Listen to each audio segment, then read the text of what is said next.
因那新北的灾情，除了头拄看到环状线铁基路突起以外，伫新店的山区是有车路绑起地基防挖空，北京人家厝强要倒，有13个住户赶紧互救出来。新北市长侯友宜赶到现场，针对这个社区500多户讲的重新评估，嘛表示爱撤离就爱紧撤离。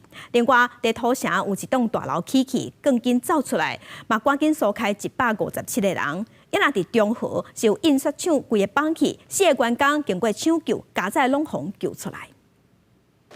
新店山区的路大面积崩塌，地起空气真侪车队路有北京面体，都伫崩塌的边仔，都叫伫东尾厝向起出落去。这是新店安泰路灾情，好加在13个住户有逃出来，讲比91大地震更较大。太大力了，跑出来外面就走从那个掏空那边过去。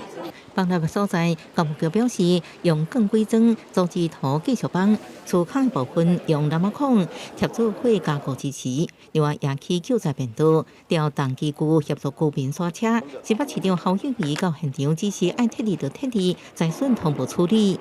把整个社区有500多户，那我们做好在整个房屋的安全上以及坡地的损害上做好重新的评估，该预防性撤离的，我们都会今天把它做好。土城一栋大楼因为地震害个伤厉害，更紧外楼，大楼歪起，有结果安全记录。市府第一时间赶紧疏散157人，有86户申请安置，协助大旅社饭店。侯友宜强调，结果补强一定会做到位。这边朋友，台北1+7的居民们，稍微辛苦一下，到旅社跟饭店待一下，那我们会尽速的在检测安全结构没问题以后，可以回家拿东西再拿东西，可以回家住再回家住。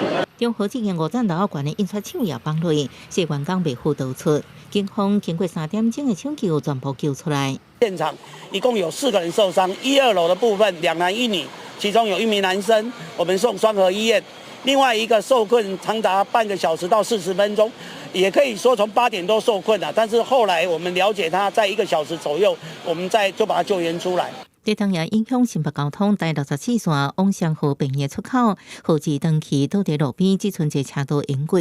有民众伫面册分享伫棒球实践路，入去的大楼有体检这物件落落去。新北市在海应变中心共款提醒组一举开设，及时应变灾情。记者综合报道。